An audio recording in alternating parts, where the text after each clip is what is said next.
سبيل الدموع سبيل مريح. یہیں سے پڑھ لیا تھا لیکن ہمیں پیچھے سے پڑھنا تھا. آج یہ آخر کے 2 رکوع ہیں، اللہ کرے ان کی تکمیل ہو جائے. وما أصابكم من مصيبة فبما كسبت أيديكم ويعفو عن كثير. بہت بڑا فلسفہ. دنیا میں انسان پر پریشانی آتی ہیں، ایمان والے پر بھی آتی ہیں اور غیر ایمان والے پر بھی آتی ہیں. اس کے پیچھے راز کیا ہے؟ 2 قسم کی پریشانیاں ہیں. ایک وہ جو اللہ والوں کو اللہ کے دین پر لگ کر پریشانیاں آتی ہیں، جس طرح حضرت رسول اکرم صلی اللہ علیہ وسلم پر پریشانیاں آئیں، وہ صرف ان کے مرتبوں کو بلند کرنے کے لیے ہے. لیکن جو عام انسان ہیں وہ کبھی نہیں کہہ سکتے کہ ہم نے کون سا پاپ کیا ہے. نہیں، کتنے پاپ ہوئے، کتنی غلطیاں ہم سے ہوئیں. جو بھی کچھ ہوتا ہے وما اصابہ، اور نہیں پہنچتی ہے تم کو من مصیبت، کوئی بھی مصیبت، الا بما کسبت ایدیکم، مگر ان کاموں کی وجہ سے جو تمہارے ہاتھوں نے کمائے ہیں. تم کچھ غلطیاں کرتے ہو، تم سے کچھ جرائم ہوتے ہیں، اس کی وجہ سے اللہ کے یہاں سے پکڑ آ جاتی ہے. جرائم پر کس طرح پکڑ آتی ہے، 1-2 بات سمجھانے کے لیے حدیث کی عرض کرتا ہوں. آپ صلی اللہ علیہ وسلم نے فرمایا کچھ گناہ وہ ہیں جن کی سزا صرف آخرت میں ملے گی، کچھ گناہ وہ ہیں جن کی سزا آخرت میں ملنے کے علاوہ دنیا میں بھی ملے گی، اور یہ خالی چکھنے کے لیے. ان میں سے میں صرف ایک بات بتاتا ہوں. آپ نے فرمایا جو ماں باپ کی نافرمانی کرے گا، یہ اردو کا لفظ ہے، ماں باپ کا دل دکھائے گا، کیونکہ فرما برداری تو ہے ہی اللہ کی ہے. ماں باپ کی فرما برداری سے کوئی تعلق نہیں. ماں باپ کا دل دکھائے گا، موت نہیں آئے گی، اس سے پہلے وہ کسی مصیبت میں پھنس جائے گا. بخاری شریف کی حدیث ہے. میں اور آپ بھی اپنی زندگی کو ٹٹولیں. فرمایا پچھلی قوموں میں ایک بہت بڑے عالم، بہت بڑے عبادت گزار تھے، ان کا نام تھا جریج. وہ نماز پڑھ رہے تھے، ماں نے آواز لگائی جریج. اس کے دل میں آیا اصلی ان اجیب الامی، نماز پڑھوں یا ماں کو جواب دوں. ماں نے پھر کہا جریج. وہ پھر نماز پڑھتے رہے. ماں نے پھر کہا جریج. وہ پھر نماز پڑھتے رہے. کہ جلدی سلام پھیرتا ہوں اور امی کو جواب دیتا ہوں. نماز نفل تھی، لیکن اگر فرض نماز ہو اور آدمی کو یہ لگے کہ ماں کے پاس کوئی ہے نہیں، ایسا نہ ہو چارپائی سے گر گئی ہے اور مجھ سے پانی مانگ رہی ہے، تو پھر فرض نماز کو بھی توڑ کر جانا ہے. اگر اس کو معلوم ہے کہ گھر میں کوئی ہے، لیکن چونکہ والدہ کے ذہن میں نہیں کہ میں نماز پڑھ رہا ہوں، اس لیے وہ مجھے بلا رہی ہے، تو پھر پہلے نماز پڑھنی ہے، پھر جا کر کے والدہ کو بتانا ہے. حضرت جریج کی والدہ لگتا ہے وہ تھی جن کے پاس کوئی دوسرا تھا نہیں. انہوں نے کہا تم بڑا عبادت گزار ہے، میں اللہ سے مانگتی ہوں تجھے موت نہ آئے اس سے پہلے تو کسی رنڈی کا منہ دیکھے، کوئی گندی عورت تجھ پر الزام لگائے. وقت گزرتا چلا گیا. ایک بکری چرانے والی عورت تھی، وہ ان کی کٹیا کے پاس آئی، ان کو گندے کام کی دعوت دی. انہوں نے کہا اعوذ باللہ من الشیطان الرجیم. کیا سوچ رہی ہے؟ اس نے کہا کوئی نہیں، تیرا علاج کروں گی. اس نے کسی چرواہے سے ملاقات کی، اس کو بچہ ہوا. لوگوں نے اس کو پکڑ لیا، یہ بچہ کس کا ہے؟ اس نے پوری ایک کہانی گھڑی. کہ میں یہاں گزرتی تھی، بکریاں چراتی تھی، جرید نے مجھ سے دوستی لگائی اور یوں میرے ساتھ منہ کالا کیا اور یہ لڑکا پیدا ہوا اور اب وہ اس کی ذمہ داری بھی قبول نہیں کرے گا۔ پورے شہر سے لوگ امنڈ آئے کہ ہم اس کو عبادت گزار سمجھتے تھے۔ یہ حدیث کی کتابوں میں سب سے معتبر کتاب بخاری شریف کا واقعہ ہے۔ لوگ اس کی کٹیا پر آئے اور اس کی ایک ایک اینٹ گرا دی، پھینک دی شہر میں، اور اب اس کو منہ کالا کر کے بازار میں پھرانا تھا۔ وہ اوپر کی منزل میں تھے، ان کو پکڑ کر گھسیٹتے ہوئے نیچے لائے۔ انہوں نے کہا ماں تھوڑا موقع دو، مجھے بتاؤ وہ جو بچہ پیدا ہوا وہ کہاں ہے؟ انہوں نے لایا بچہ، انہوں نے پیار کا لفظ کہا بابو، بیٹے آپ کا باپ کون ہے؟ اس نے پوری تفصیل بتائی کہ فلاں چرواہا ہے، یہ میری ماں نے سارا کرتوت کیا ہے کہ اس سے بدکاری کر کے آپ کو بدنام کر رہی ہے۔ اللہ نے اس بیٹے کو بولنے کی طاقت دی، 1-2 دن کا بیٹا تھا۔ لوگوں نے کہا اب ہم یہ جرید کی کٹیا سونے کی بنائیں گے۔ انہوں نے کہا اللہ بلتی مٹی کی بنا دو۔ البتہ ایک بات بتانا چاہتا ہوں، یہ ہوا کہ ایک دن ماں کی شان میں گستاخی کی تھی، اس کا دل دکھایا تھا، اس نے بد دعا کی تھی، وہ بد دعا کبھی رائگاں نہیں جاتی۔ اب یہ میں نے ایک مثال دی کہ گناہ کی وجہ سے دنیا میں بھی سزا ملتی ہے۔ اللہ کہہ رہا ہے نہیں آتی ہے کوئی مصیبت دنیا میں مگر اس کی وجہ سے جو تمہارے ہاتھوں نے کمایا، تو کیا جو کچھ آدمی کرتا ہے اس کی سزا مل جاتی ہے؟ وَيَعْفُو عَنْ كَثِيرٍ، اکثر چیزوں کو اللہ معاف کر دیتا ہے۔ اس لیے کبھی مت سوچو کہ ہم بہت نیکوکار لوگ ہیں، ہم نے کون سے پاپ کیے ہیں۔ اللہ ہی جانتا ہے کس نے پاپ کیے ہیں کس نے نہیں کیے ہیں، وہ تو مر کے ہی پتہ چلے گا نا۔ بہت سارے لوگ مولویوں کے پاس آتے ہیں، ان کو بدھو بڑھاتے ہیں، آپ تو نیکوکار لوگ ہیں، آپ کی دعائیں قبول ہے، تیرے اوپر وہی نازل ہوئی کیا؟ وہ تو مر کے پتہ چلے گا، کسی کو معلوم نہیں وہ کتنے پانی میں ہے۔ اور سن، جب اللہ سزا دینا چاہے کوئی بھاگ سکتا ہے، نہ زمین میں بھاگ سکتا ہے، نہ آسمان میں بھاگ سکتا ہے، نہ زندہ بھاگ سکتا ہے، نہ مردہ بھاگ سکتا ہے۔ اگر کسی میں ہے ہمت تو آج بھاگ کر دکھائے قرآن شریف سے۔ وَمَا أَنْتُمْ بِمُعْجِزِينَ، اور تم نہیں ہو اللہ کو عاجز کرنے والے فی الارض، زمین میں کہیں بھی جاؤ، کدھر بھی بھاگو، بھاگ نہیں سکتے، مر کے کہاں چھوٹو۔ وَمَا لَكُم مِّن دُونِ اللَّهِ، تو تم تو بھاگ کے بچ نہیں سکتے ہیں، تو کوئی تمہارا حاجت روا، کوئی مشکل کشا جس کو تم خدا مانتے ہو وہ بچا لے گا۔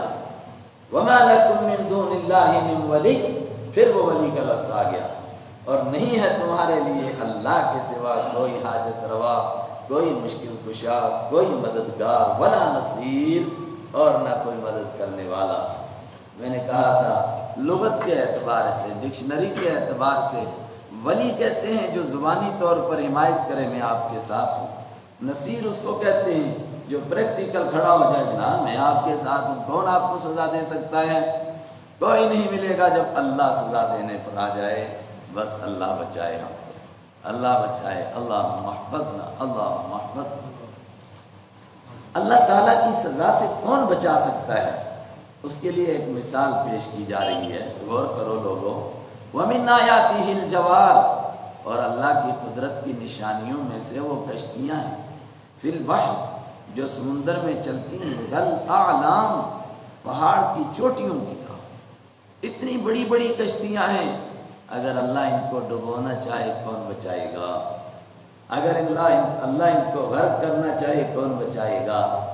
اور یہ اس دور کی بات ہے کہ جب ابھی اسٹیمر نہیں تھا، موٹر نہیں تھا، کشتیاں صرف ہوا پر چلتی تھی، ہوا جدھر لے کر چلے ادھری کشتی چل پڑے۔ یہ اللہ کا کرم ہوتا تھا کہ آدمی جہاں جانا چاہتا تھا ہوا اس کو وہاں لے کر جاتی تھی۔ یہ عجیب اللہ کی شان۔ حضرت ابو موسیٰ اشعری رضی اللہ تعالیٰ عنہ کا واقعہ بخاری میں، اللہ کرے یہ روایتیں آپ زبانی یاد کرو اور برملا لوگوں کو سناؤ۔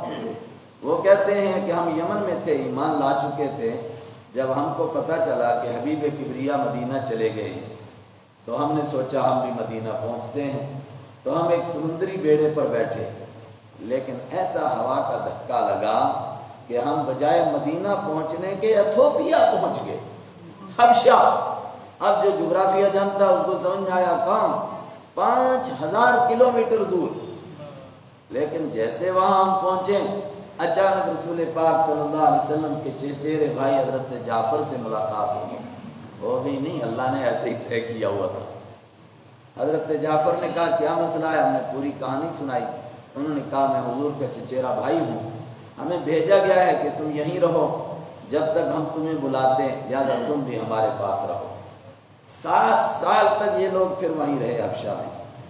7 سال کے بعد پھر انہوں نے ارادہ کیا، رسول پاک صلی اللہ علیہ وسلم کا ایلچی گیا حبشہ کے بادشاہ کے پاس کہ ان لوگوں کو بھیج دو۔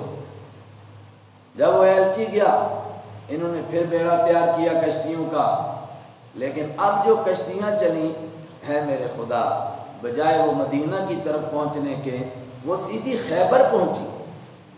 اور یہ وہ دن ہے جس دن خیبر فتح ہو چکا ہے، اور جب یہ حضرات پہنچے تو اللہ کے حبیب غنیمت تقسیم کر رہے تھے۔ آپ نے ان حضرات کو غنیمت میں شمار کیا، حالانکہ یہ جنگ میں شریک نہیں تھے، فرمایا ان کی قربانی بہت بڑی ہے۔ اب دیکھیے کیسی کشتیاں کہاں سے کہاں آدمی کو لے کر چلی جائیں۔ اللہ کہہ رہا ہے تمہارے گناہوں کی وجہ سے ہم اگر کشتیوں کو روک دیں، ان یشاء یسکن، اگر اللہ چاہے یسکن الرِّیحَ، ہوا کو روک دے، ہوا کہیں بھی نہ چلے، فَيَظْلَلْنَ رَوَاكِدَ، تو کشتیاں مسلسل کھڑی رہیں عَلَى ظَهْرِهِ، سمندر کی پیٹھ پر، نہ ادھر نہ ادھر، کھڑی وہیں۔ اور اگر زور کی ہوا چلے تو بجائے مدینہ لے جانے کے حبشہ پہنچا دے۔ اللہ اکبر۔ ان فی ذالک، یہ کشتیوں کے سفر میں لآیات، اللہ کی قدرت کی بڑی نشانیاں ہیں، مگر کس کے لیے؟ لکل صبار شکور، ہر اس آدمی کے لیے جو ڈٹنے والا ہو، ہر اس آدمی کے لیے جو شکر کرنے والا ہو۔ یہ اللہ کی 2 صفتیں ایمان والے کی یہاں بیان ہوئی۔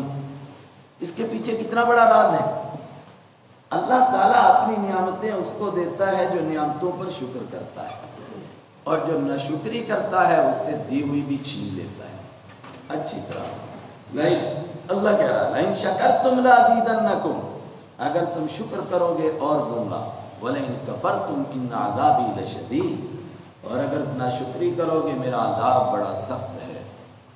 معلوم ہوا مزید نعمت کس کو ملے گی؟ جو شکر کرے گا۔ اور دوسرا سمندر کا سفر ہے، خالہ جی کے گھر نہیں جانا ہے، بڑا مشکل کام ہے۔ جن لوگوں نے سمندری سفر کیا ہے ان سے پوچھو کتنا مشکل ہے، تو ان کے لیے نشانی ہے صبار، جو ڈٹ جانے والے ہیں۔ او یوبقہن، یہ تو تھا کہ اللہ ہوا کو روک دے اور کشتی کھڑی رہے۔ دوسرا طریقہ مخالف ہوا چل پڑے، یوبقہن، یا کشتی کو غرق کر دے، بما کسبوا، ان کاموں کی وجہ سے جو تم نے کیے، لوگوں نے جو برے کام کیے ان کی وجہ سے اگر اللہ چاہے تو کشتیوں کو غرق کر دے، کون اس کو پوچھتا ہے؟ وَيَعْفُو عَنْ كَثِيرٌ، اور وہ بہت معاف کرتا ہے۔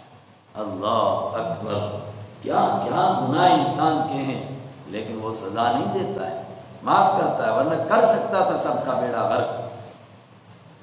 وَيَعْلَمَ الَّذِينَ يُجَادِلُونَ فِي آيَاتِنَا، اور ان لوگوں کو بھی اللہ جانتا ہے جو ہماری آیتوں کے بارے میں جھگڑا کرتے ہیں۔ ہم ان کو قرآن کے ذریعے سے سمجھاتے ہیں، وہ ان کی مذاق اڑاتے ہیں، وہ نہ سمجھیں کہ وہ ہم سے چھپے ہوئے ہیں۔ یعلم، اللہ ان کو جانتا ہے، تو ان کو سزا کیوں نہیں دے رہا ہے؟ فما لہم من محیص، جب سزا دینے پر آئے گا نہیں ہوگی ان کے لیے من محیص، کوئی بھاگنے کی جگہ، کوئی چھپنے کی جگہ، کوئی پناہ لینے کی جگہ۔ اور آخری بات سنو، جو کچھ بھی انسان کو دنیا میں ملتا ہے، یہ انسان نیک ہو اس کو بھی نعمتیں ملتی ہیں، اور برا ہو اس کو بھی ملتا ہے۔ بار بار یہ مضمون پیچھے سے آ رہا ہے۔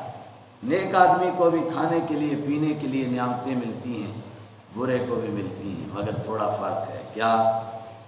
فما اوتیتم من شیء، تم کو جو کچھ بھی دیا جاتا ہے، فمتاع الحیات الدنیا، یہ صرف دنیاوی زندگی کا سامان ہے۔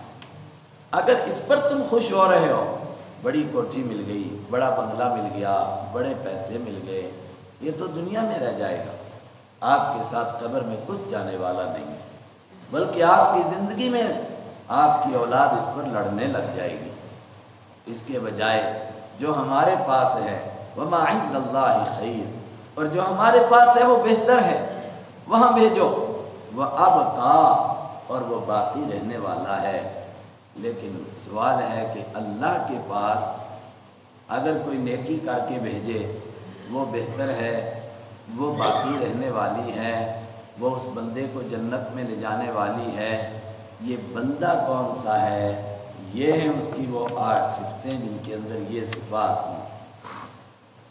پھر میں نے وہ 8 کہہ دیا، اب آج گنتے ہیں۔ ویسے 8 اصل میں وہ سورہ مومن جو 18ویں پارے کے شروع میں ہے، مومنون، اس میں وہ صفات آئی ہیں، آج گناتے ہیں۔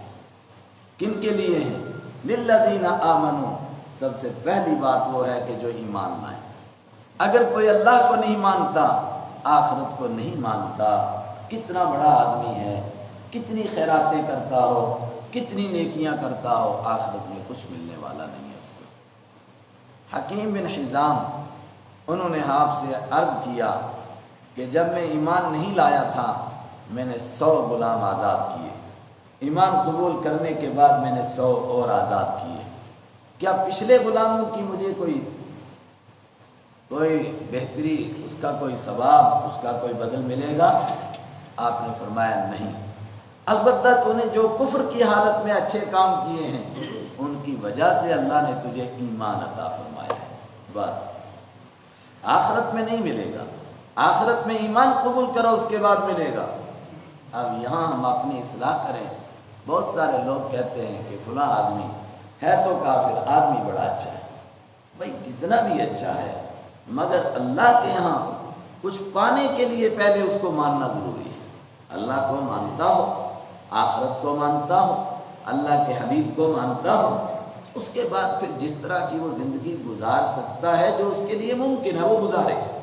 نماز پڑھ سکتا ہے تو پڑھے، نہیں پڑھ سکتا کوئی بات نہیں، روزہ رکھ سکتا ہے تو رکھے، نہیں رکھ سکتا ہے کوئی بات نہیں، ایمان والا شمار ہوگا۔ کلمہ پڑھا دو اس کو۔ بہت سارے لوگ کہتے ہیں، ایک آدمی کہہ رہا ہے جی کلمہ پڑھوں، مفتی صاحب کیا کریں؟ تو بھائی پڑھاؤ فوراً۔ اگر آپ ایک لمحے کا انتظار کریں گے، قاضی ثناء اللہ کے بقول آپ کا ایمان خطرے میں پڑ جائے گا۔ اس درمیان اگر وہ مر جائے گا تو کس کے ذمہ لگے گا؟ اس کو فوراً کلمہ پڑھا دو، باقی کیا ہوگا وہ اللہ جانے، کل اس نے کیا کرنا ہے اللہ جانے، سارے انتظام اللہ غیب سے کرے گا۔ ہم نے کاندلہ کا ایک واقعہ پڑھا، مسجد کی دکان میں ایک صاحب رہتے تھے، کریانے کی دکان کرتے تھے۔ انہوں نے کہا مسجد میں آئے رمضان میں، لوگوں مجھے کلمہ پڑھاؤ۔ امام صاحب نے کہا بہت اچھا، پڑھو کلمہ۔ اس نے فٹافٹ حساب پیش کیا اور اپنا کفن کا کپڑا اور یہ سب کچھ دیا ان کو۔ انہوں نے کہا کیا مطلب ہے؟ کہا مجھے کچھ بتایا گیا ہے کہ تیرا نمبر آنے والا ہے۔ یہ ایمان اس کو کیوں ملا؟ کہا مسجد کی دکانیں بہت لوگوں کے پاس تھیں، سب قبضہ کر کے بیٹھ گئے تھے، یہ اکیلا تھا جو ہر سال نیو ایگریمنٹ کرتا تھا، بھئی چاہو تو مجھے نکال دو، میں مسجد کا مالک، دکان کا مالک نہیں ہوں، بس کرایہ دار ہوں، اور سب سے پہلے کرایہ ادا کرتا تھا، بہت حسن سلوک۔ اللہ نے اس کو ایمان نصیب کرنا تھا، کہتے ہیں 3 دن تک مسجد کے اندر ہی اعتکاف کیا اور تیسرے دن انتقال ہو گیا۔ تو جس کو ایمان نصیب ہو جائے اس کے لیے ہے، اگر ایمان نصیب نہیں ہے اس کے بعد ہم کوئی امید نہیں کر سکتے ہیں۔ تو پہلی صفت کیا ہے ان کی؟ اب یاد رکھیے گا، بولیے پہلی صفت کیا ہے؟ ایمان ہونا چاہیے۔ اب میں پوچھوں گا، اگر آپ بھول گئے تو مجھے تھوڑی کوفت ہوگی کہ کوئی سنتا ہی نہیں ہے۔ دوسری صفت جو بڑی بات ہے، وَعَلَىٰ رَبِّهِمْ يَتَوَكَّلُونَ، وہ اپنے رب ہی کے اوپر بھروسہ کرتے ہیں۔ یہ رب پر بھروسے کا کیا مسئلہ ہے، توکل کا کیا مسئلہ ہے؟ میں نے 2 دن کہا کہ میں اس پر عرض کروں گا۔ یاد رکھیں، اللہ پر بھروسہ اس لیے نہیں کہ آدمی کام چھوڑ دے۔ ایک آدمی کے اللہ پر بھروسہ، اللہ خود روٹی کھلائے گا، اسکول جانے کی کیا ضرورت ہے، دکان ڈالنے کی کیا ضرورت ہے، پڑھنے کی کیا ضرورت ہے، اللہ نے خود کھلانا ہے، اور اللہ خود کھلائے گا، پھر کہ نہیں روٹی بنا کر بھی اللہ دے گا، اور پھر میرے منہ میں بھی اللہ ڈالے گا۔ ممکن ہے کہ ایسا وہ کر لے، لیکن منشاء باری تعالیٰ یہ نہیں ہے۔ منشاء باری تعالیٰ کیا ہے؟ جتنی طاقت انسان کو دی گئی ہے اس کو پورا استعمال کرے آدمی، اس کے بعد بھروسہ اللہ پر کرے۔ اس کا کیا فائدہ ہوگا؟ کتنا بڑا بھی نقصان ہوگا اس کو کوئی ٹینشن نہیں ہوگی، اس لیے کہ وہ سمجھے گا کہ بھئی اللہ نے نہیں لکھا تھا تو میں نے اپنی طرف سے محنت کی، مالک دا کم پانی دینا، پر مشکاں پاوے، مالک دا کم پھل پھلنا، لاوے یا نہ لاوے اس کا کام ہے۔ یہ اس کا فائدہ ہے۔ دوسری بات، جو بات پیش آ جائے، پچھلی بات کے لیے تقدیر کس لیے ہے؟ عمل والا بنانے کے لیے، بے عمل بنانے کے لیے نہیں ہے۔ محنت کرو، اور جو ہو جائے اس کے اوپر ٹینشن سے بچنے کا ذریعہ ہے توکل۔ کچھ بھی ہو جائے، آ جائے تو خوشی نہیں، چلا جائے تو غم نہیں، کیونکہ بھروسہ کس کے اوپر ہے؟ اللہ کے اوپر ہے۔ اب تھوڑا سا اس کو ہم آگے بڑھاتے ہیں۔ کیا یہ جو احتیاطی تدبیریں انسان کرتا ہے، کیا یہ توکل کے خلاف ہیں کہ توکل کے تحت ہیں؟ دیکھیے، حدیث میں ہے، بخاری کی حدیث ہے، آپ صلی اللہ علیہ وسلم نے کچھ چیزیں گنائیں، فرمایا ان کا اسلام میں کوئی حیثیت نہیں ہے۔ ان میں ایک فرمایا لا عدوى فی الاسلام، اسلام میں ایک کی بیماری دوسرے کو نہیں لگتی ہے، بیماری اسی کو لگے گی جس کو اللہ چاہے گا۔ جس کو اللہ چاہے گا وہ مرے گا، جس کو اللہ چاہے گا وہ بیمار ہوگا، اور جس کو اللہ چاہے گا کہ بیمار ہو وہ بچ نہیں سکتا ہے، چاہے جہاں مرضی بھاگ کر کے جائے۔ لیکن بیماری نہیں پھیلتی، دوسرے کو نہیں لگتی، تو کیا اس کے لیے دوائی نہیں کرنی چاہیے؟ کیا اس کے لیے احتیاط نہیں کرنی چاہیے؟ خود آپ فرماتے ہیں احتیاط بھی کرنی چاہیے، دوائی بھی کرنی چاہیے۔ کیوں؟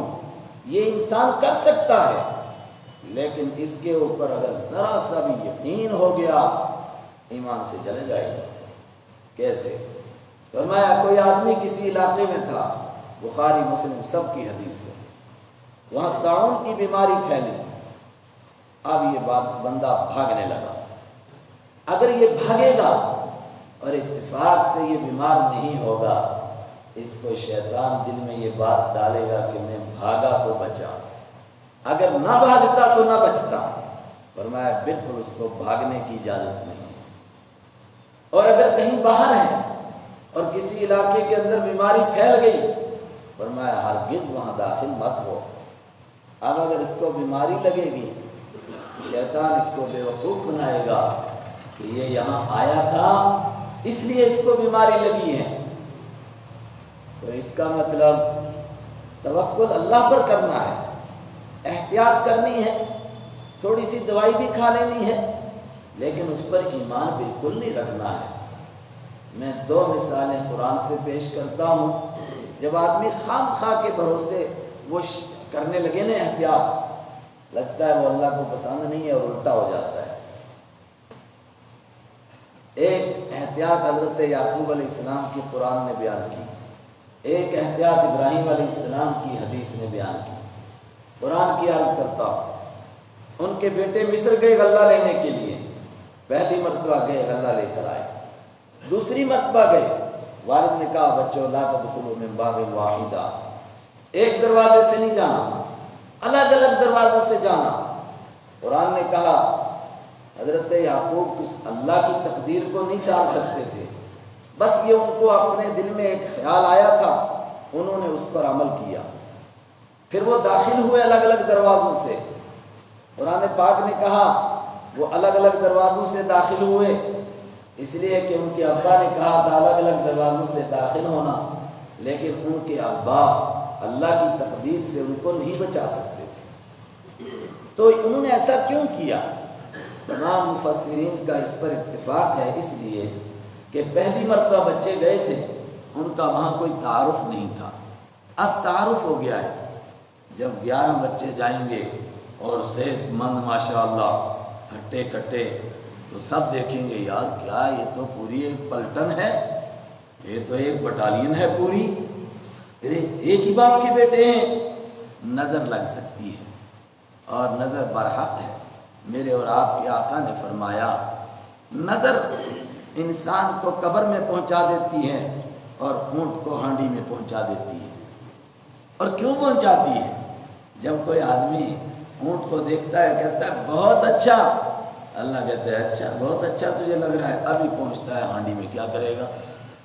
کسی بندے کو دیکھتا ہے کہتا ہے بڑا حسین، کیا جوان، کیا پہلوان، قبر میں پہنچ جاتا ہے کہ تو اس کو کہہ رہا تھا بڑا زبردست ہے، اور تو ایک جھٹکا بھی بہت کمی برداشت کر سکا۔ نظر برحق ہے۔ اس موقع پر قرآن پاک نے تبصرہ کیا۔ حضرت یعقوب علیہ السلام نے بیٹوں کو یہ بات کیوں کہی تھی؟ وَإِنَّهُ لَذُو عِلْمٍ لِمَا عَلَّمْنَاهُ، اس لیے کہ حضرت یعقوب کے پاس ایک علم تھا جو ہم نے ان کو دیا تھا۔ وہ کیا؟ اللہ کی تقدیر پر بھروسہ کرنا، مگر اپنی طرف سے جو تدبیر کر سکتے ہیں وہ کرنا، یہ علم تھا ان کے پاس۔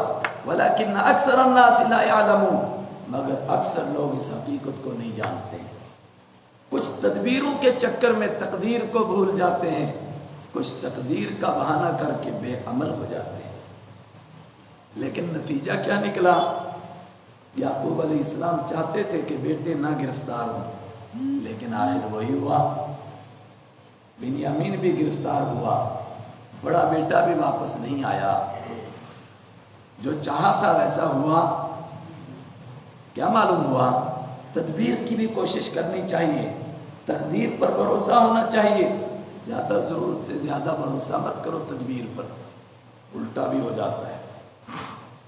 دوسرا قصہ، ابراہیم علیہ السلام مصر میں گئے، ظالم بادشاہ ہے، اس کو جیسے پتہ چلا ان کی ایک خوبصورت بیوی ہے، اس نے کہا اس بندے کو لاؤ پکڑ کے، اس کی بیوی کو بھی لاؤ۔ وہ گندا انسان تھا، لیکن کسی نے کہا کہ جب اس کو یہ پتہ چلے کہ ان کی بیوی نہیں بلکہ بہن ہے تو یہ چھوڑ دیتا ہے، بخاری میں حدیث ہے۔ حضرت ابراہیم اس کے پاس گئے، کہا تیرے ساتھ کون ہے؟ کہا بہن ہے۔ کہا ٹھیک ہے جاؤ۔ حضرت سارا کو انہوں نے کہا کہ آپ جائیے، لیکن مجھے جھوٹا نہ کیجیے خدا کے لیے، اس لیے کہ دنیا میں میرے اور تیرے سوا کوئی ایمان والا نہیں، ہم دونوں ایمان والے بہن بھائی ہیں، آپ بتاؤ کہ میں بہن ہوں۔ اس نے بتایا میں بہن ہوں، لیکن اس ظالم نے پھر بھی ان پر حملہ کیا، اللہ نے بچایا، اس تدبیر سے نہیں بچے۔ اللہ نے کیسے بچایا؟ اچانک اس پر کوئی بجلی گری، وہ تڑپنے لگا، کہنے لگا مجھے معاف کر دے، میں تجھے چھوڑ دوں گا۔ انہوں نے معاف کیا، کھڑا ہوا، پھر حملہ کرنے لگا، پھر گرا، پھر تڑپنے لگا، 3 مرتبہ اسی طرح ہوا۔ تیسری مرتبہ اس نے کہا میں چھوڑتا ہوں آپ کو، اور ساتھ میں بعض نے کہا کہ اپنی باندی خدمت میں دیتا ہوں، بعض نے کہا کہ حضرت ہاجرہ اپنی بیٹی کو آپ کی خدمت میں دیتا ہوں، آپ اتنے اونچے پائے کے انسان ہیں مجھے معلوم نہیں تھا۔ کچھ سمجھے آپ؟ تدبیر بھی کی گئی، بھروسہ تقدیر پر ہے، لیکن تقدیر غالب آئی، مگر اللہ نے حفاظت فرمائی، اور یعقوب علیہ السلام کے دونوں بیٹے گرفتار ہوئے، مگر ان کی گرفتاری ہی یوسف علیہ السلام سے ملاقات کا ذریعہ بنا۔ اس سے معلوم ہوا زیادہ آدمی کو اللہ کی تقدیر پر بھروسہ کرنا ہے، البتہ موٹا موٹا جتنا آدمی احتیاط کر سکے وہ کرنا چاہیے، اور اس وقت میں زیادہ کرنا ہے۔ کیوں؟ اس لیے کہ ایک طبقہ یہ سمجھتا ہے کہ یہ بے وقوفوں کی پارٹی ہے، ان بے ایمانوں کو نہیں معلوم ہمارے یہ سارے قواعد، یہ سارے مسائل 1450 سال پہلے لکھے گئے۔ کوئی بتائے ہمیں 1000 سال پہلے، 200 سال پہلے کسی کے مذہب نے یہ مسائل مرتب کیے ہوں؟ ہم نے 1450 سال پہلے مرتب کیا۔ جہاں وبائی بیماریاں ہوں اس کا کیا مسئلہ ہے؟ اللہ اکبر۔ دوسری صفت ہے وہ اللہ پر بھروسہ کرتے ہیں. تیسری صفت والذین یجتنبون کبائر الاثم، وہ بڑے بڑے گناہوں سے بچتے ہیں. چھوٹے گناہوں سے کوئی بچ نہیں سکتا ہے، کم سے کم بڑے گناہ سے بچنا چاہیے. ہمارے یہاں ایک بزرگ آئے تھے، انہوں نے کہا تھا لوگوں بڑے گناہوں سے بچو. اللہ نے کہا چھوٹے میں خود ہی معاف کروں گا. پھر 100 بڑے گناہوں کی لسٹ بنا کر دی تھی. ہر آدمی اپنی جیب میں رکھے بھئی بڑے گناہوں سے بچو. اللہ مجھے بھی نصیب کرے. والفواحش، اور وہ بچتے ہیں بے حیائی کے کاموں سے. کتنی صفتیں ہو گئیں؟ ایمان لاتے ہیں، اللہ پر بھروسہ کرتے ہیں، بڑے گناہوں سے بچتے ہیں، بے حیائی سے بچتے ہیں. کتنے ہو گئی؟ 4. وَإِذَا مَا غَضِبُوا هُمْ يَغْفِرُونَ، اور جب ان کو غصہ آتا ہے وہ معاف کر دیتے ہیں. کمال ہے. آگے آ رہا ہے جب ان پر ظلم کیا جاتا ہے وہ بدلہ بھی دیتے ہیں. پھر کہا لیکن معاف کر دینا زیادہ اچھا ہے. لیکن جو بدلہ لیتے ہیں وہ غصے کی وجہ سے نہیں لیتے ہیں. مجھے غصہ آیا مارا کھینچ کے تھپڑ، نہیں. غصے کی وجہ سے بدلہ لینے کی اجازت نہیں ہے، کیونکہ غصے میں آدمی آپ سے باہر ہوتا ہے، اس کو پتہ ہی نہیں میں کیا کر رہا ہوں. جب غصہ آئے تو وہ معاف کرتے ہیں. اور کیا کرتے ہیں؟ والذین استجابوا لربہم، جو اپنے رب کے سارے حکموں کو مانتے ہیں اور خاص طور سے اقاموا الصلاۃ، نماز قائم کرتے ہیں. کتنے ہو گئے؟ 5 ہوئے. ارے 4 ہوئے. ایمان لانا، توکل کرنا، بڑے گناہوں سے بچنا 3، فواحش سے بچنا، غصے میں معاف کرنا. کتنے ہوئے؟ 5. اللہ کے سارے حکموں کو ماننا 6، نماز قائم کرنا 7. وَأَمْرُهُمْ شُورَىٰ بَيْنَهُمْ، اور جو بھی ان کا کوئی معاملہ ہو وہ آپس میں مشورے سے حل کرتے ہیں. حضرت علی نے فرمایا آدمی 3 طرح کے ہوتے ہیں. ایک آدمی آدھا ہوتا ہے، ایک پورا ہوتا ہے، ایک کسی کھاتے کا بھی نہیں ہوتا ہے. پوچھا پورا کون ہوتا ہے؟ کہا جس کی عقل خود بھی کام کرتی ہے مگر بغیر مشورے کے کوئی کام نہیں کرتا ہے. آدھا کون سا ہے؟ جس کی اپنی عقل کام نہیں کرتی مگر دوسروں سے مشورہ لے لیتا ہے، یا مشورہ نہیں لیتا مگر اپنی عقل کام کرتی ہے، آدھی عقل والا ہے. اور کسی کھاتے کا نہیں. وہ کون ہے؟ کہا ایک دم جان تو نہیں، دوسرے کی سین مانتے، اپنی عقل کام نہیں کرتی، دوسرے کی مانتا نہیں. یہ کسی کھاتے کا بھی نہیں ہے. کتنے ہوئے آپ؟ 8 ہو گیا. اب یاد رکھو نا، وَمِمَّا رَزَقْنَاهُمْ يُنْفِقُونَ، اور جو ہم نے ان کو روزی دی اس میں سے وہ خرچ کرتے ہیں. 9. وَالَّذِينَ إِذَا أَصَابَهُمُ الْبَغْيُ، اور وہ جب ان پر کوئی زیادتی ہوتی ہے هُمْ يَنْتَصِرُونَ، تو وہ بدلہ بھی دیتے ہیں. سورت مکی، مکہ میں کیا بدلہ ہو سکتا تھا؟ حدوں سے کراس کر گئے تو کچھ چھوٹے موٹے واقعات ملتے ہیں.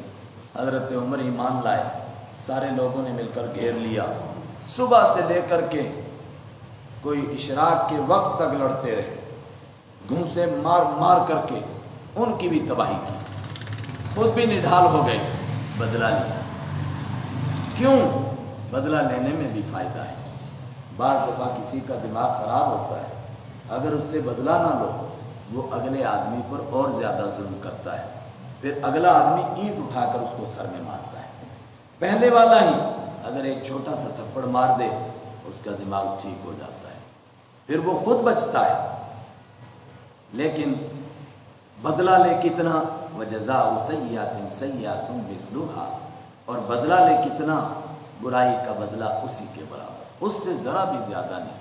اب وہ ناپنا بڑا مشکل ہے. جس نے کتنے زور کا تھپڑ مارا تھا اتنا ہی مارنا ہے.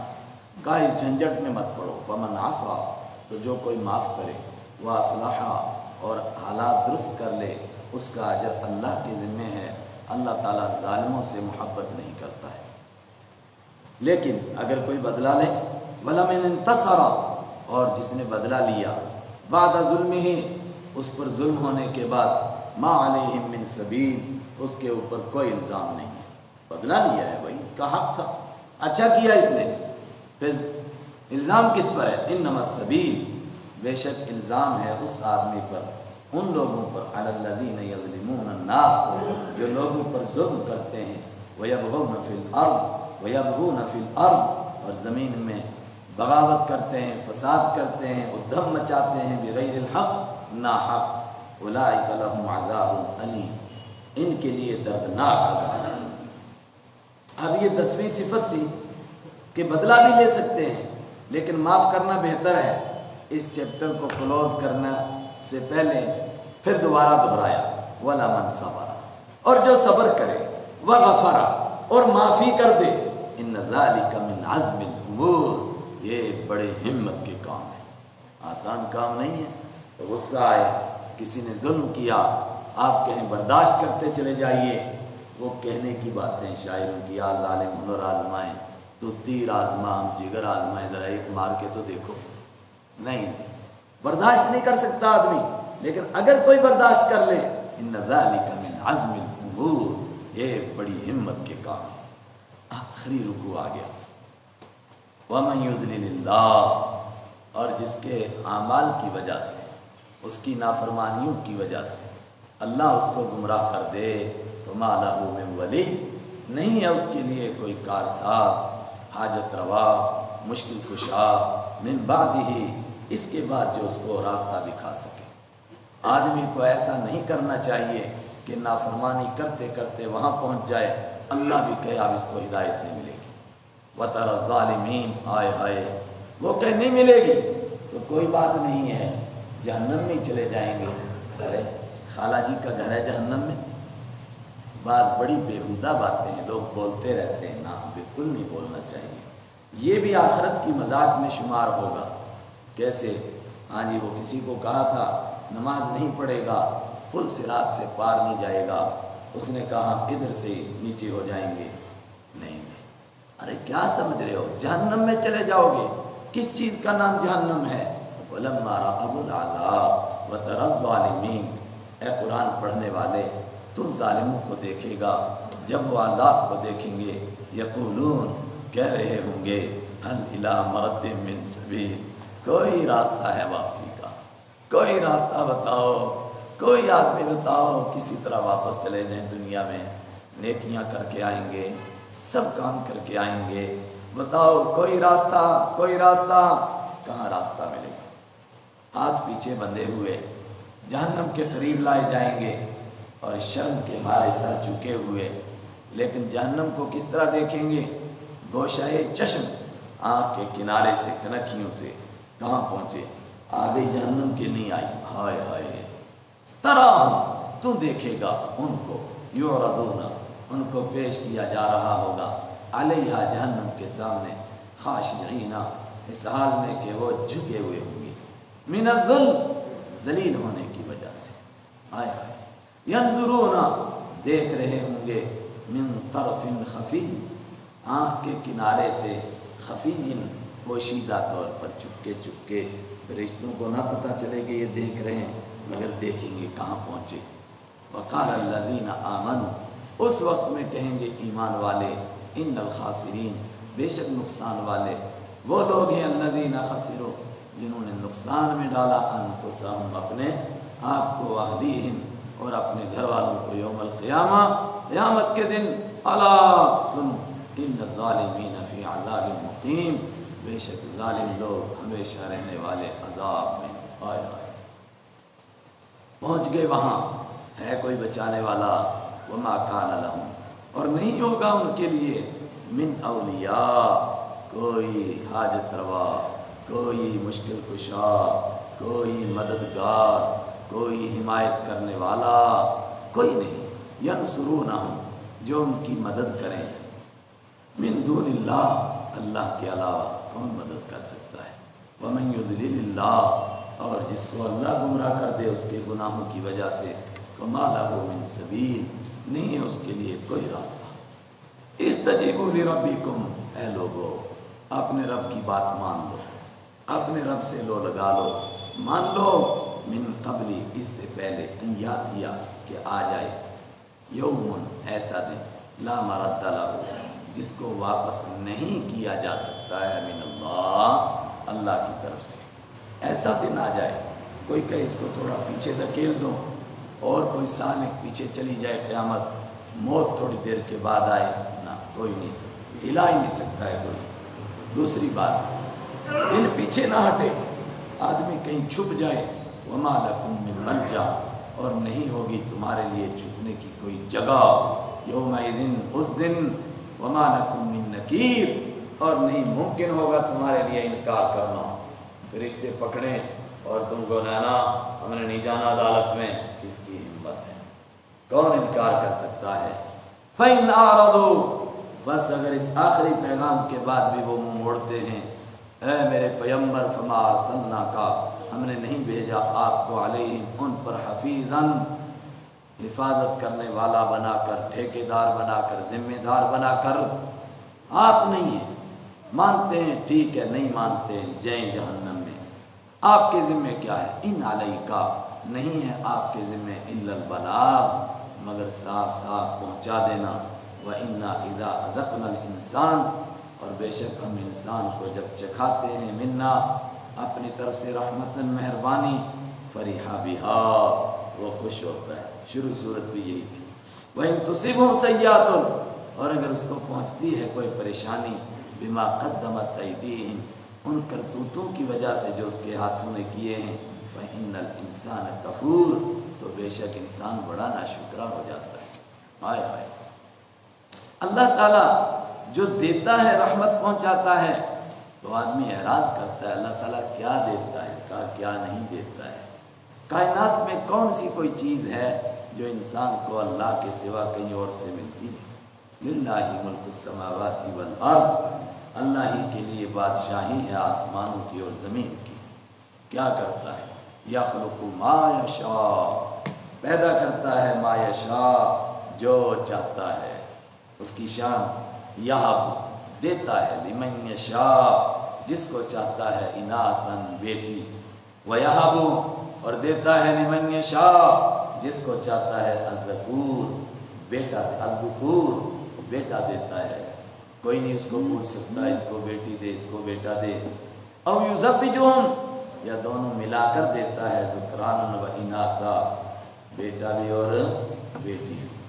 اب یہاں بھی توکل کو ہم سمجھیں، شادی کرنی ہے لیکن اولاد کیسے ملے گی؟ اللہ پر بھروسہ کرنا ہے، جو اس کی ذمہ داریاں ہیں وہ سب کرنی ہے۔ اور اگر کوئی ڈاکٹر کے پاس علاج کی ضرورت ہے، علاج بھی کرنا ہے، لیکن اگر کہیں دم درود کا چکر پڑ گیا ہے تو اس کے لیے دیکھنا ہے کہ یہ قرآن اور حدیث میں ہے یا اس کے علاوہ کوئی جنتر منتر ہے، اس کے قریب نہیں جانا ہے ورنہ ایمان بھی جائے گا۔ اللہ اکبر۔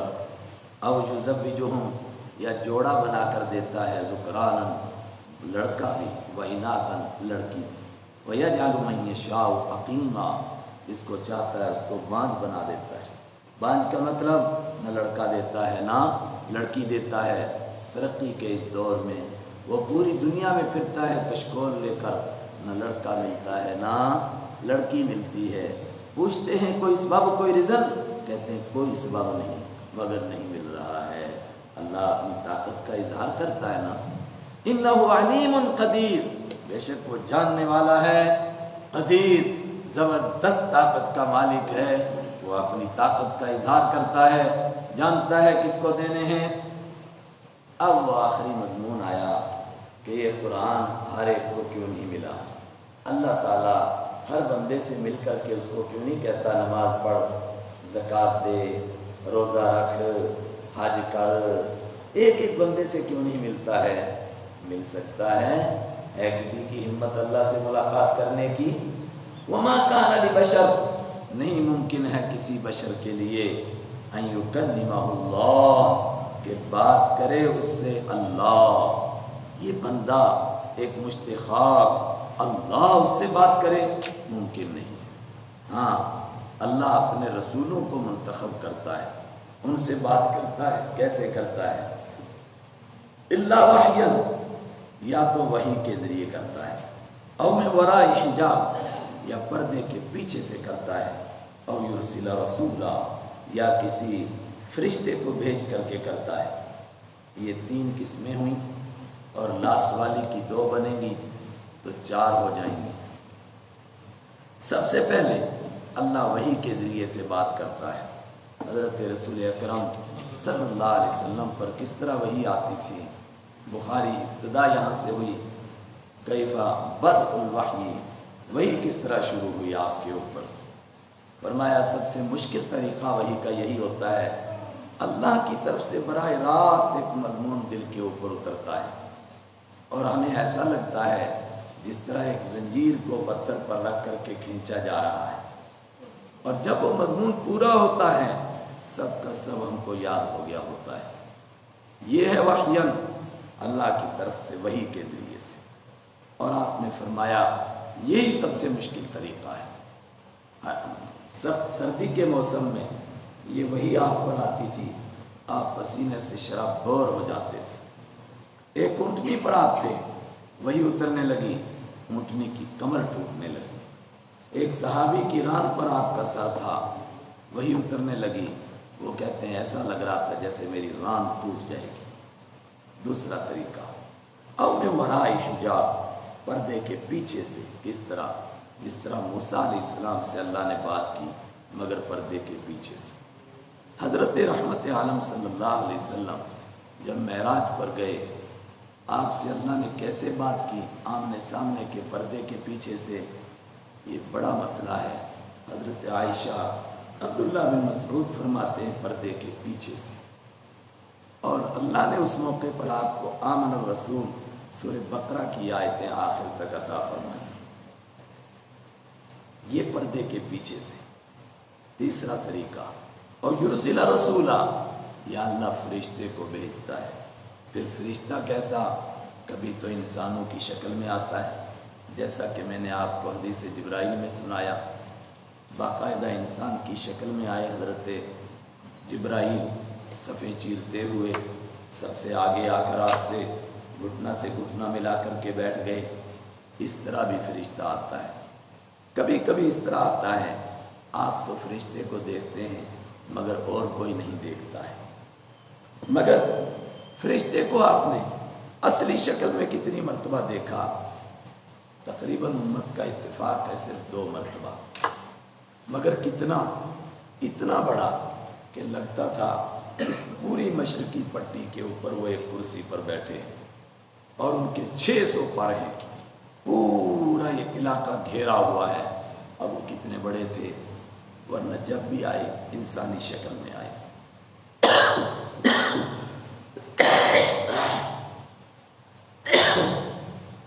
پھر وہ وحی کرتے ہیں، اب چلا مجھے بدن گلے میں کیا وحیٰ، وہ وحی کرتے ہیں اللہ کے حکم سے، ما یشاء، جو اللہ چاہتا ہے۔